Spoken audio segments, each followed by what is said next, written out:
Hi y'all, and welcome to episode 48 of Thursday Tidbits. Today I'm going to give you some hurricane evacuation tips.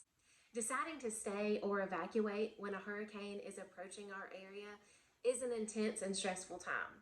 Add to that the fact that the path of the hurricane can change and most decisions have to be made at the last minute. That's why having a plan is so important. Here are some tips to help you plan if you do decide to evacuate. You need to know your evacuation zone. Horry and Georgetown Counties divide their coastal areas into evacuation zones. Those are zones A, B, and C. Remember that not all of Horry and Georgetown counties are in evacuation zones.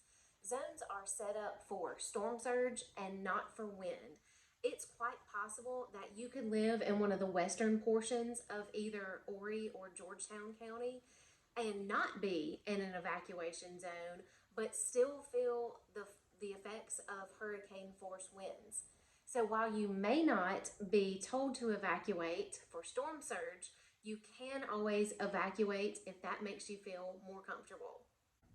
Knowing your evacuation route, that's how you will leave town in the case of an evacuation, is just as important as knowing your evacuation zone. Both Horry and Georgetown counties have information about evacuation zones on their respective websites. Those sites show you how to leave the coastal areas based on your location. Now, how you evacuate your area may not be how you normally would leave town when there's not an evacuation. Evacuation routes were created so not everyone is using the same main roads to get out of town, causing a bottleneck. A few years ago, I evacuated for a storm and I went back roads through Georgetown County instead of going up Highway 501. I didn't have any traffic while I had friends who were stuck on 501 for hours.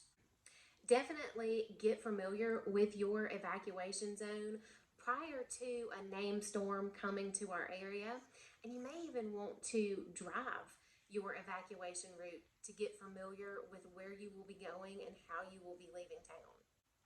I will add links in the comment section for evacuation zones and evacuation routes for both counties. Once you get out of town, you need a place to stay. The easiest thing to do is if you have friends or family members that live inland by a few hours, see if you can stay with them. The other option is to find a hotel. Now, hotels can get tricky because they fill up fast, especially if we have people from other states evacuating as well. You may find that you have to stay farther away than you initially thought. I've had friends that have stayed in North Carolina and Virginia and Georgia and Tennessee, or even farther away when they evacuated to a hotel. The last option when you need to evacuate are hurricane shelters. Space at the shelters will be limited, and the accommodations would not be as comfortable if you stayed at a hotel or with a friend or family member, and most shelters also do not allow you to bring your pets. I will include links to hurricane shelters in the comments section. When evacuating, you will need to have a few supplies on hand. Now, while this list is by no means exclusive, it will give you a place to start and some things to think about taking with you when you evacuate. Have snacks or water for anybody evacuating, as well as any pets that you'll be taking with you. The drive will take longer than normal, so having those snacks and water on hand will definitely make it more comfortable. Have a full tank of gas when you leave town. Gas stations will be busier than normal. Some may even run out of gas. You may have to try a few gas stations before you can fill up. Have some cash on hand. Depending on the severity of the storm, ATMs and banks may be closed once you get back into town, or credit card machines at stores could be down. Take your important paperwork with you. Make sure to have either hard copies or electronic copies of your homeowner's insurance and your flood insurance policies. Make sure to take your prescription medicine with you.